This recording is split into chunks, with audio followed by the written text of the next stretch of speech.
continue this series on life after death, and in today's teaching we're going to open up looking at the knowledge of the saints in heaven, what their knowledge is like compared to the knowledge that the saints have here on the earth.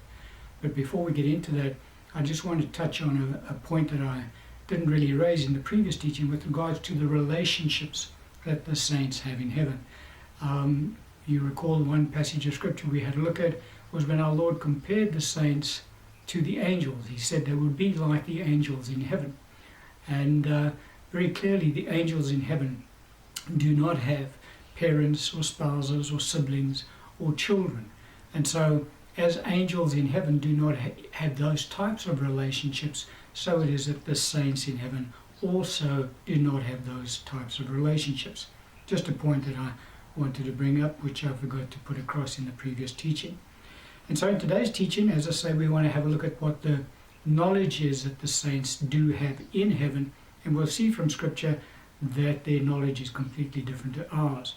The passage of Scripture that we'll open up with for today's discussion is in 1 Corinthians 13, verse 8 through to 12. This is the Apostle Paul writing, and he says, "Love never fails, but whether there are prophecies, they will fail.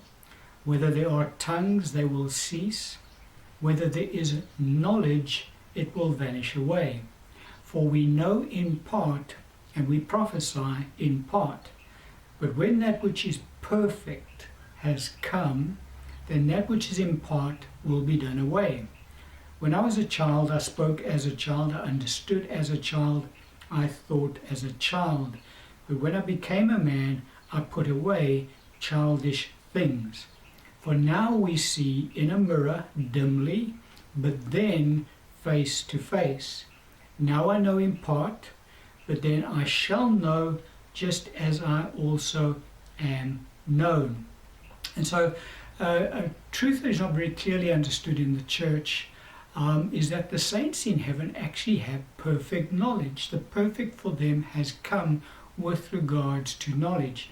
And so you actually even get some ministers erroneously teaching the church today that when the saints get to heaven, that they will continue to go to Bible studies and learn the Word of God because they still have to learn and get to know things. Well, that's not true at all. The Scripture talks about the fact that they have perfect knowledge up there. And the perfect knowledge that Paul talks about, he contrasts even his own knowledge because he puts himself in the same category. He says, "For now I know in part, but then I shall know just as I also am known." So the Apostle Paul had most probably the most revelation given to any saint on the earth. Back then, even up until today, he had more revelation knowledge than most, if not all, of the Lord's saints. But Paul classifies his knowledge as being only in part. And so he recognized that once he got to be with the Lord Jesus in heaven and saw him face to face, that his knowledge would be completely transformed and he would have perfect knowledge. And so the saints in heaven know more about the Word of God than all of the Lord's apostles combined. I'm talking about their knowledge that they had here on the earth and the knowledge of any of the Lord's apostles today. The saints in heaven have perfect knowledge of the Word of God. And so they have there's no necessity for anybody to be teaching them the Word of God in heaven because they really do know it all. And they really do know it all. It's as simple as that. Their knowledge of the Word of God is far more than we can even begin to understand. Paul said, I shall know fully just as I am known. In other words, the way that the Lord knows us intimately, because he says, "As I am fully known, so he will know fully," so it is that God will open up the understanding and the knowledge of the saints when they go to heaven to be with him. Now, don't forget, Paul had already seen our Lord on many occasions in visions. He'd been taken up into heaven on 2 separate occasions. Now, it wasn't in that instance at that time that God gave him perfect knowledge, because that particular truth is only pertaining to saints who depart permanently from this life to be with the Lord Jesus. When those saints, all saints that have gone to heaven, Paul now has perfect knowledge, when all saints go to be with the Lord Jesus and they see him face to face, it is at that point that the Lord opens their understanding and gives them perfect knowledge. They now no longer know in part as we do in this life. They have full and perfect knowledge of all things. One of the reasons that happens is because in this life, even Christians, spiritual Christians, Paul himself, we have carnal thinking. There is an element of our thinking that is still carnal in nature. We're not fully yet spiritual in our thinking because of the fact that we use a brain that is contaminated with the sin virus. I'm talking about the physical organ now. And also the fact that we have been exposed to this world's way of thinking throughout our lives.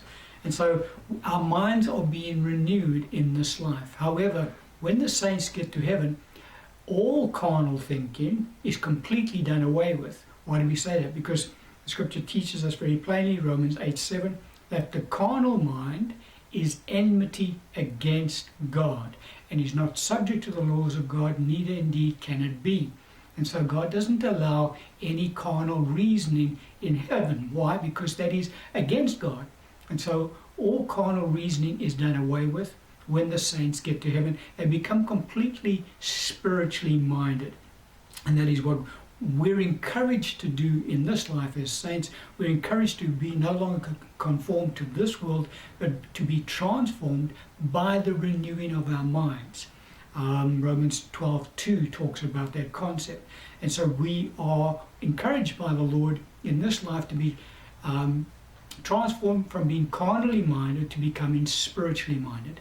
Now, when the saints depart from this life to be with the Lord Jesus, they become completely spiritually minded. There is no more carnal thinking or carnal reasoning in their thought processes whatsoever. And so they have perfect knowledge up there. And so that's something to look forward to when we get to be with the Lord, is that we too will then have perfect knowledge. We will know fully even as we are fully known. Our Lord, in this particular passage of scripture, Luke chapter 16, we'll look at it now, gives us some insight. And we see a discourse taking place between Abraham and the rich man in Hades. Abraham being in paradise at the time, and the rich man in Hades being in torment at the time. So let's read the passage, Luke 16, verse 22 to 31. Scripture says, "So it was that the beggar died and was carried by the angels to Abraham's bosom. The rich man also died and was buried. And being in torments in Hades, he lifted up his eyes and saw Abraham afar off, and Lazarus in his bosom. Then he cried and said, Father Abraham, have mercy on me, and send Lazarus that he may dip the tip of his finger in water and cool my tongue, for I am tormented in this flame. But Abraham said, Son, remember that in your lifetime you received your good things, and likewise Lazarus evil things. But now he is comforted, and you are tormented. And besides all this, between us and you is a great gulf fixed, so that those who want to pass from here to you cannot, nor can those from there pass to us. Then he said," this is the rich man, "I beg you therefore, Father, that you would send him to my father's house. For I have 5 brothers, that he may testify to them, lest they also come to this place of torment." Abraham said to him, "They have Moses and the prophets, let them hear them." And he said, "No, Father Abraham, but if one goes to them from the dead, they will repent." But he said to him, "If they do not hear Moses and the prophets, neither will they be persuaded, though one rise from the dead." And so in this passage of scripture, we see the relatively limited knowledge that the unbelievers have in Hades. They have more knowledge than the unbelievers on the earth today, but they have still a relatively limited amount of knowledge down there. And then we see the fullness of the knowledge that the saints have in heaven. Abraham representing the knowledge that the saints have, and the rich man representing the knowledge that the unbelievers have in Hades. And so we see that the saints in heaven know exactly why it is that the unbelievers are being tormented in Hades. You recall Abraham said to this man, son, remember that in your lifetime you had your good things and now you're being tormented. So Abraham knew exactly what had transpired in the rich man's lifetime, and so he knew why he was down there and why he was suffering down there. The unbeliever, on the other hand, he knew in part as to why he was down there. He recognized that he was down there because he refused to repent in this life. However, he mistakenly believed that if somebody were to be raised from the dead and go back to his brothers and spoke to them about the kingdom of God, they would then repent. That was his understanding. He figured, okay, well, if somebody goes back from the dead, then that is an incident that would really persuade them to repent and turn to God. Abraham, on the other hand, knew differently. He knew that no matter if somebody was to be raised from the dead and go speak to people, they still wouldn't repent, because Abraham knew that it was only those who would believe in the word of God who would indeed repent. And so we see that the saints had that understanding. They don't petition the Lord like this rich man did. Lord, let me go back from the dead and let me go speak to my family members so that they can repent and they can then join me in heaven and not go to hell. They don't do that. Why? Because they understand that it is only believing in the word of God that causes individuals to repent. Not seeing people being raised from the dead. That does not cause people to repent. And so the saints in heaven recognize that, and so they do not petition God like this rich man in Hades did. Can somebody please go back from the dead and just go speak to family members? The saints don't do that. The other point we pick up with regards to the limited knowledge that the unbelievers have in Hades is that they do not know who is destined for Hades and who is not, which is why this rich man was concerned about his 5 brothers, whether they would end up in the same place that he was at that time. The saints are not in that position at all. The saints know exactly who will go to heaven and who won't. Why do we say that? Because they have now perfect knowledge, that God has given them complete understanding of all things. And 2 Timothy 2:19, the Bible tells us very plainly that the Lord knows those who are his. And so he has imparted that information, that knowledge, to the saints who are in heaven. And so the saints who are in heaven are not concerned about their relatives on the earth as to who's going to be saved and who's not going to be saved. And thus they're trying to petition the Lord for some kind of an intervention in the lives of the unsaved relatives so that they can be saved. Once they get into heaven, they have complete knowledge. They know who belongs to the Lord Jesus and who doesn't, of their earthly families that are still on the earth. And so they don't get concerned about them. They know which one will accept the kingdom of God, which one won't. And so they don't try and petition the Lord on the ones who won't, because they know that one doesn't belong to the Lord. And it's a concept that is hard for the carnal thinking, the natural thinking in this life to get to understand, because it seems almost like a harsh way of thinking. Nevertheless, that is the spiritually minded person. They have complete knowledge given to them by the Lord Jesus Christ. And so even as the Lord knows those who are his, Jesus does not fret about the unbelievers who are not his.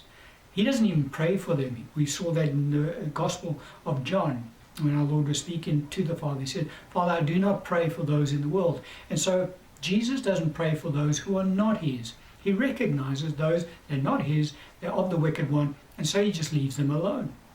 The saints in heaven have exactly the same attitude. They don't concern themselves with those who are not the Lord's. And those who are the Lord's, they know fully well that the Lord has it in hand, that they will come into the kingdom of God. And so we see a difference in knowledge of who belongs to God, who doesn't belong to God. The saints have that perfect knowledge. The unbelievers in Hades, they don't know that. They are still concerned about their earthly family members because they don't know who's going to accept the Lord and who's not. Whereas the saints in heaven do know that, and thus they do not petition the Lord on behalf of their unsaved relatives. And we're going to end the teaching on that particular point.